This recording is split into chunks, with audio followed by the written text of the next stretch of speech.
Assalamualaikum warahmatullahi wabarakatuh. Kembali lagi dengan saya, Prasanti Yunita, pada mata pelajaran Sejarah Minat di kelas 12. Materi pertama, pada KD 3.1, kita akan membahas tentang respons internasional terhadap proklamasi kemerdekaan Indonesia. Oke, ini adalah peta konsepnya. Akan dibagi menjadi 3 bagian. Yang pertama, perjuangan mempertahankan kemerdekaan Indonesia. Ada dengan cara kekuatan senjata dan dengan cara diplomasi. Yang kedua, kita juga akan membahas tentang pengakuan kemerdekaan Republik Indonesia atau pengakuan kedaulatan oleh Mesir, India, Australia, dan PBB. Yang ketiga, kita akan membahas tentang konferensi meja bundar dan bagaimana sikap Belanda mengenai proklamasi kemerdekaan Republik Indonesia. Oke, yang pertama kita akan membahas tentang perjuangan mempertahankan kemerdekaan melalui kekuatan bersenjata. Ada beberapa pertempuran atau peristiwa yang terjadi melalui perlawanan dari para pahlawan kita ini. Yang pertama ada pertempuran Medan Area, pertempuran Ambarawa, pertempuran Surabaya, peristiwa Merah Putih di Manado, peristiwa Bandung Lautan Api, Puputan Margana di Bali, juga Westerling di Makassar. Ibu tidak akan membahas ini lebih lanjut karena materi ini sudah kalian dapatkan pada mata pelajaran Sejarah Indonesia di kelas 11. Selain menggunakan kekuatan bersenjata, perjuangan mempertahankan kemerdekaan juga dilakukan dengan cara diplomasi, yaitu melalui perjanjian atau perundingan yang dilakukan oleh para founding father kita dengan pihak sekutu atau pihak asing atau pihak internasional. Di antaranya ada perundingan Linggarjati, perundingan Renville, perundingan Romroyan, dan konferensi meja bundar. Sama seperti kekuatan bersenjata, Ibu tidak akan membahas ini lebih lanjut dikarenakan kalian sudah mendapatkan materi ini pada Sejarah Indonesia di kelas 11. Oke, pada bagian perjuangan mempertahankan kemerdekaan Indonesia melalui diplomasi itu ada 4 bagian. Yang pertama ada perundingan Linggarjati atau kita sebut juga perjanjian Linggarjati. Saya tidak perlu jelaskan banyak karena sudah dijelaskan pada materi Sejarah Indonesia waktu kalian kelas 11. Berikutnya juga ada perundingan Renville, perundingan Romroyan, dan konferensi meja bundar. Seperti yang kita pelajari pada mata pelajaran PPKN bahwa syarat berdirinya suatu negara itu ada 4 bagian.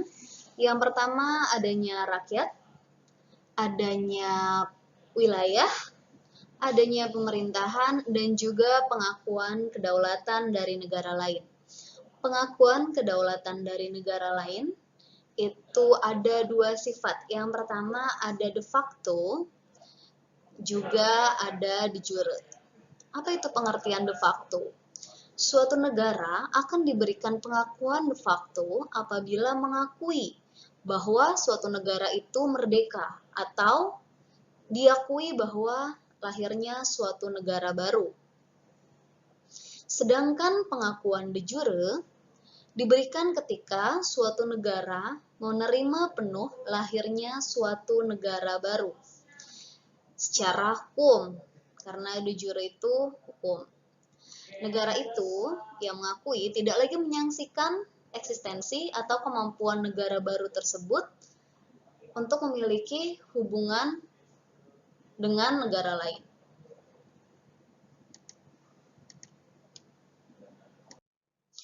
Untuk itu, pemerintah Indonesia gencar melakukan misi diplomatik demi menguatkan posisi Indonesia dalam perundingan internasional. Salah satu negara yang menjadi perhatian pemerintah Indonesia adalah Mesir. Kenapa Mesir menjadi perhatian pemerintah yang pertama? Karena Mesir adalah basis dan pengendali Liga Arab.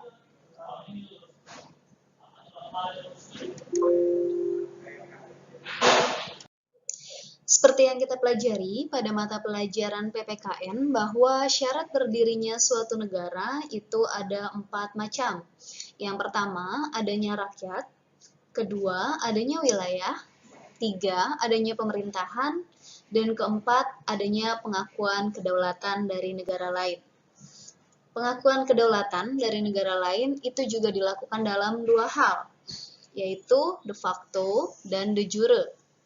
Pengakuan de facto dilakukan apabila suatu negara mengakui bahwa negara lain tersebut telah melakukan kemerdekaan atau diakui sebagai lahirnya suatu negara baru. Sedangkan pengakuan de jure diberikan ketika suatu negara telah menerima penuh lahirnya suatu negara baru, dan hal tersebut dibuktikan dengan kemampuan negara baru tersebut dalam memerintah dan melakukan hubungan internasional. Untuk itu, pemerintah Indonesia saat itu melakukan berbagai misi diplomatik guna menguatkan posisi Indonesia dalam forum perundingan internasional. Nah, salah satu negara tujuan Indonesia dalam melakukan misi diplomatik ini adalah Mesir. Kenapa? Karena Mesir merupakan basis dan pengendali Liga Arab. Dukungan Mesir sendiri terhadap kemerdekaan Indonesia itu datang dari masyarakat Mesir. Salah satunya adalah organisasi Islam Ikhwanul Muslimin atau IM yang dipimpin oleh Hasan al-Banna. Selain itu, dukungan Mesir terhadap kemerdekaan Indonesia juga didukung oleh Partai WAF. Itu adalah partai besar yang saat itu berkuasa di Mesir. Dan yang pasti, dukungan Mesir juga datang dari masyarakat Indonesia yang saat itu sedang belajar di Kairo. Upaya diplomasi ini dimulai dengan datangnya Menteri Suwandi yang singgah di Kairo pada April 1946. Hasil kunjungan ini membuahkan hasil dengan diadakannya rapat Dewan Komisaris Liga Muslim di Kairo dan mendapatkan protes tentunya dari Duta Besar Belanda di Mesir. Selanjutnya, pemerintah Mesir kemudian mengutus konsul Mesir yaitu Abdul Mun'im untuk mengunjungi Yogyakarta dan diterima oleh Sultan Hamengkubuwono IX. Kunjungan tersebut lalu dibalas oleh pemerintah Indonesia atau melakukan kunjungan balasan ke Mesir guna menemui Raja Mesir yaitu Raja Farouk dan Perdana Menterinya yaitu Nokrashi Pasha. Semakin dalamnya keterlibatan Indonesia dalam perjuangan diplomatik tentunya mendapatkan penolakan keras oleh dubes Belanda di Mesir karena mereka menganggap bahwa Indonesia itu masih di bawah kekuasaan Belanda. Tapi hal tersebut ditolak oleh Perdana Menteri Mesir sendiri yaitu Nokrashi Pasha dengan mengatakan bahwa sebagai negara yang berdasarkan Islam, Mesir tidak mendukung perjuangan bangsa Indonesia yang beragama Islam. Nah, dari situlah sudah mulai membuahkan hasil. Sehingga pada 10 Juni 1947, Mesir mengakui Indonesia secara de jure dengan penandatanganan perdagangan dan persahabatan Indonesia dan Mesir. Lalu, tanggal 5 Maret 1948, Mesir mulai mengirimkan bantuan obat-obatan bagi rakyat Indonesia yang sedang berjuang. Selain Mesir, pengakuan kedaulatan Republik Indonesia juga dilakukan oleh negara India. Pada kala itu, di tahun 1946, India sedang mengalami kesulitan atau bencana kelaparan, sehingga diputuskan dari pertemuan makan malam dengan KL Punjabi, yaitu wakil pemerintahan India, tercapai sebuah kesepakatan bahwa Indonesia akan mengirimkan bantuan sebesar 500.000 ton beras ke India. Bantuan ini dikirimkan melalui kapal-kapal yang dikirim dari India ke 4 pelabuhan besar di Indonesia. Pengiriman bantuan tersebut diterima oleh India pada tanggal 20 Agustus 1946. Dari situ terjadi hubungan timbal balik antara India dan Indonesia. India pun melakukan balasannya dengan mengirimkan bahan-bahan pakaian, obat-obatan, dan juga alat-alat pertanian ke Indonesia, yang saat itu sangat sulit diperoleh oleh Indonesia. Kenapa? Karena terjadi blokade ekonomi yang dilakukan Belanda terhadap Indonesia.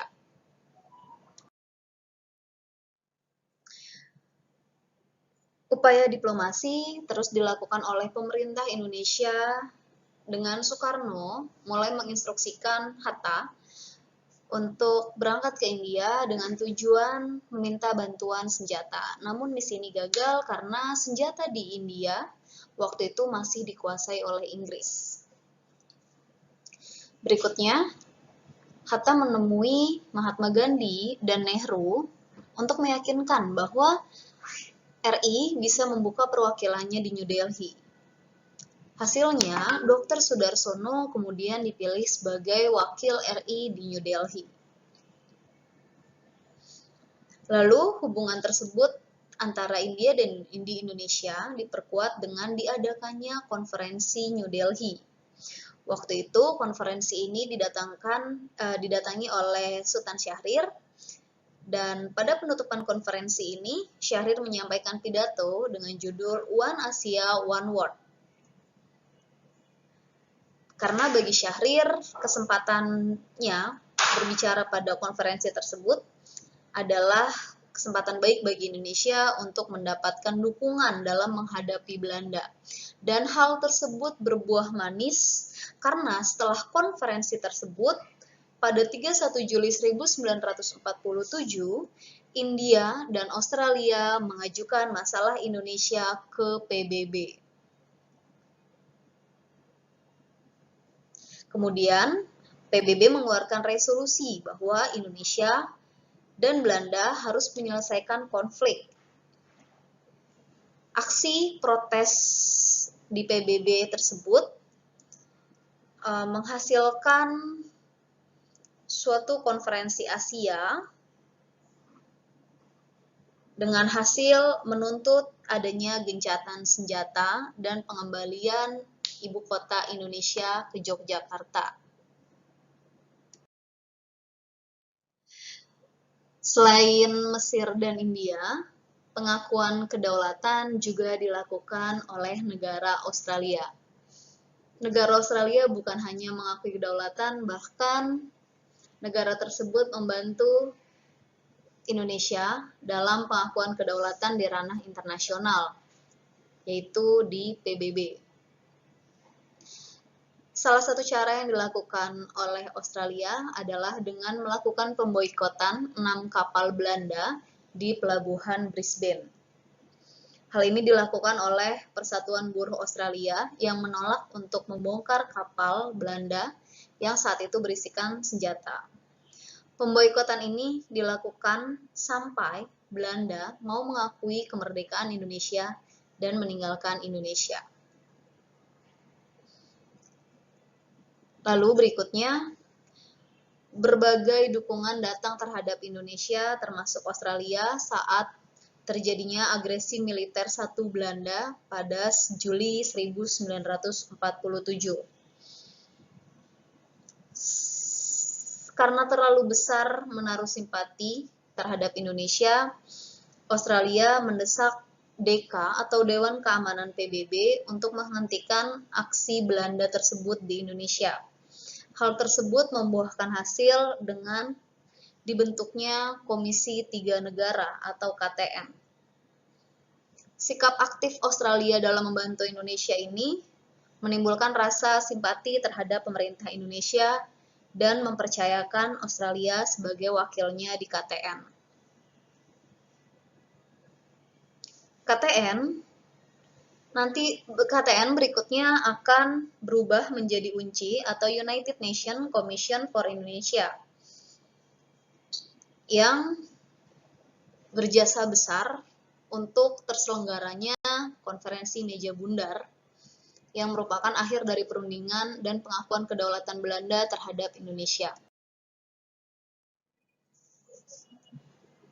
Untuk pertama kalinya, pengakuan kemerdekaan RI oleh PBB terjadi pada Agustus 1947 dengan adanya perwakilan Indonesia yang tampil di Dewan Keamanan PBB. Saat itu, Indonesia diwakili oleh Sultan Syahrir, Haji Agus Salim, dan lainnya. Selanjutnya, Dewan Keamanan PBB kemudian mengakui eksistensi RI secara de facto dengan DKPBB atau Dewan Keamanan PBB yang resmi menggunakan nama Indonesia, bukan lagi Nederland-Indies. Dewan Keamanan PBB kemudian menjadi penengah konflik antara Indonesia dan Belanda dengan mendirikan KTN atau Committee of Good Office for Indonesia. Kalau diterjemahkan itu artinya Komite Jasa Baik untuk Indonesia. Kemudian dipilihlah 3 negara yang tergabung dalam KTN ini. Yang pertama ada Australia yang mewakili Indonesia. Kedua ada Belgia yang mewakili Belanda. Dan ketiga ada Amerika Serikat, saat itu sebagai pihak yang dianggap netral.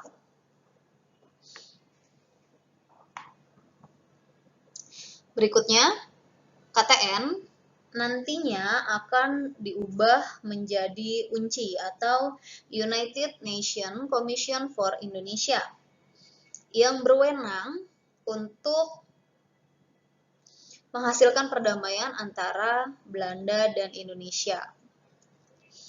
Kemudian melalui UNCI, ini nantinya DKPBB mulai mendesak Belanda agar dapat melaksanakan konferensi meja bundar yang akhirnya dapat terlaksana di Den Haag, Belanda pada 23 Agustus 1949 dan dihadiri oleh delegasi dari Indonesia, delegasi dari Belanda, BFO, dan UNCI itu sendiri. Dan berdasarkan hasil KMB, nantinya Belanda resmi menyerahkan kedaulatan Indonesia pada 27 Desember 1949. Oke, kita akan masuk di bagian ketiga, yaitu KMB dan sikap Belanda terhadap proklamasi kemerdekaan Indonesia. KMB itu sendiri dilaksanakan pada 23 Agustus 1949, tepatnya di Den Haag, Belanda, dan dibentuk 3 komisi untuk menangani permasalahan di antara Indonesia dan Belanda. Ada komisi ketatanegaraan, ada komisi keuangan, dan komisi militer. Kemudian, ada masalah yang muncul yang menyangkut ketiganya. Yang pertama, persoalan kerjasama dalam Uni Indonesia-Belanda. Indonesia menginginkan bentuk kerjasama yang bebas tanpa adanya organisasi yang permanen. Tapi Belanda maunya adanya kerjasama yang luas dengan pembentukan organisasi yang luas pula. Perbedaan pendapat yang pertama. Perbedaan pendapat yang kedua adalah tentang permasalahan utang negara Belanda. Indonesia maunya mengakui utang-utang Hindia Belanda itu dimulai pada saat menyerahnya Belanda ke Jepang, yaitu tahun 1942. Tapi Belanda maunya Indonesia harus ngambil alih semua kekayaan, termasuk utang-utang Belanda sampai saat itu, termasuk biaya yang digunakan Belanda untuk membiayai perang kolonial terhadap Indonesia.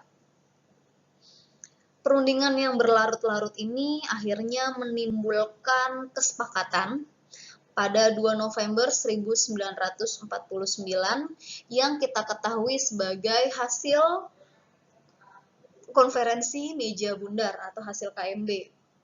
Yang pertama yaitu Belanda akan menyerahkan kedaulatan kepada RIS, Republik Indonesia Serikat, pada akhir Desember 1949.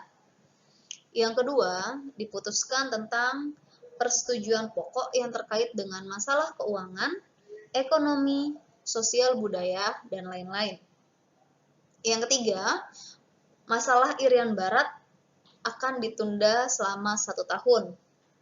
Yang keempat, persetujuan KMB juga memuat ketentuan-ketentuan mengenai pembentukan APRIS dengan TNI sebagai inti. KNIL dapat dibubarkan dan para anggotanya akan masuk dalam APRIS. Yang kelima, Kerajaan Belanda akan membentuk Uni Indonesia Belanda. Uni ini akan menjadi badan konstitusi bersama dalam menyelesaikan kepentingan umum. Dan terakhir, yang keenam, Indonesia akan membayar hutang-hutang Belanda sejak tahun 1942. Dan hal ini diakhiri dengan upacara penandatanganan dan penyerahan kedaulatan yang dilakukan pada tanggal 27 Desember 1949 yang dianggap bahwa Belanda telah mengakui kemerdekaan Indonesia secara de facto dan de jure. Terima kasih. Wassalamualaikum warahmatullahi wabarakatuh.